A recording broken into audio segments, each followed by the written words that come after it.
ভারতে ৯ বছর নির্বাসিত জীবন কাটাতে বাধ্য হওয়া বিএনপির স্থায়ী কমিটির সদস্য সালাউদ্দিন আহমেদ আগামীকাল রোববার দেশে ফিরছেন। এদিন দুপুর ২টার দিকে দিল্লি থেকে তার ঢাকায় বিমানবন্দরে পৌঁছানোর কথা রয়েছে। বিএনপির মিডিয়া সেলের সদস্য সাইরুল কবির খান এ তথ্য জানিয়েছেন।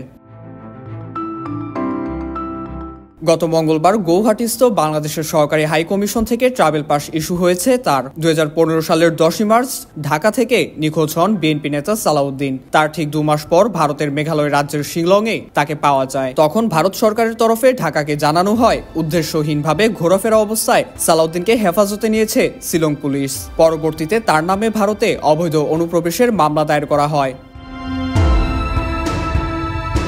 আইনি প্রক্রিয়া চলাকালে সালাউদ্দিন জানান, গোয়েন্দা পরিচয়ে ২০১৫ সালের ১০ই মার্চ তাকে রাজধানীর উত্তরাস্ত নিজ বাসা থেকে তুলে নেওয়া হয়। একটি প্রাইভেট কারে তাকে অজানা গন্তব্যে নিয়ে যাওয়া হয়, কিন্তু গাড়িটি কোথা থেকে ছেড়েছিল, কে বা কারা ছিলেন তা তিনি তখন বলতে পারেননি।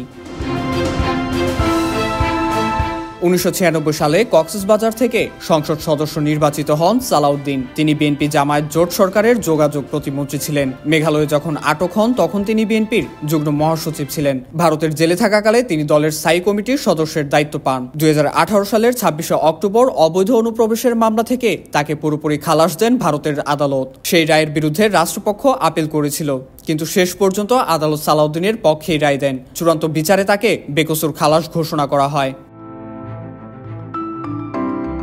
সালাউদ্দিনের ঘনিষ্ঠ সূত্র বলছে, মামলা শেষ হওয়ার পর থেকে দেশে ফেরার জন্য ব্যাকুল থাকলেও রাজনৈতিক কারণে ফিরতে পারছিলেন না তিনি।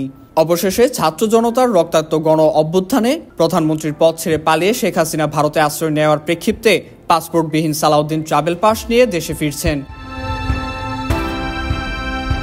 IVTV USA, new York.